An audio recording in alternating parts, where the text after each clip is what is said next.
नागपूरच्या मानकापूर ब्रिजवर दोन school bus समोरासमोर धडकल्या आणि अपघात जो आहे तो भीषण असा अपघात झाला। आपण दोन्ही स्कूल व्हॅनची जर अवस्था बघितली तर या व्हॅनची तर आपण या ठिकाणी बघू शकतो तो की फारच गंभीर अशी अवस्था झालेली आहे। या स्कूल व्हॅनमध्ये मुलं बसलेली होती, शाळकरी मुलं बसलेली होती। त्यापैकी जवळपास 7 ते 8 मुलं जखमी झाले, त्यापैकी एक गंभीर असल्याचं सुद्धा सांगितलं जात आहे।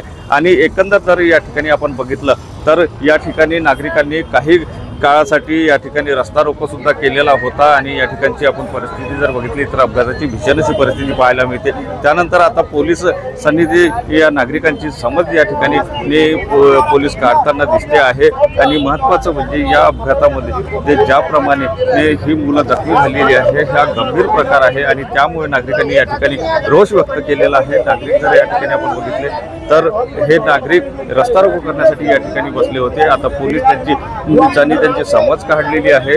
काही वेळासाठी हा रस्ता जो आहे तो बंद करण्यात आलेला आहे, मात्र आता पोलीस त्यांची समज काढत आहे। पोलिसाची फोर्स जी आहे ती सुद्धा या ठिकाणी मोठ्या प्रमाणात पोहोचलेली आहे। मात्र या अपघातामुळे पुन्हा एकदा मुलांची सुरक्षा जी आहे स्कूल व्हॅनमध्ये मुलं सुरक्षित आहे का असा प्रश्न जो आहे तो उपस्थित होताना दिसतो आहे। कारण दोनही स्कूल बस जे आहे ते समोरासमोर धडकलेले आहे। 7 ते 8 मुलं जखमी झालेली आहेत आणि त्यामुळे जर एकंदर परिस्थिती बघितली तर गंभीर अशी परिस्थिती असल्याचं चित्र या ठिकाणी आपल्याला पाहायला मिळते आहे।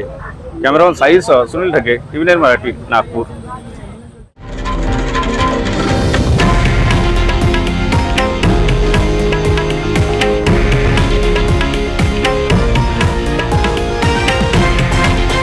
हे आहे देशातील नंबर 1 न्यूज नेटवर्क आणि आपण पाहत आहात TV9 मराठी, एकमेव।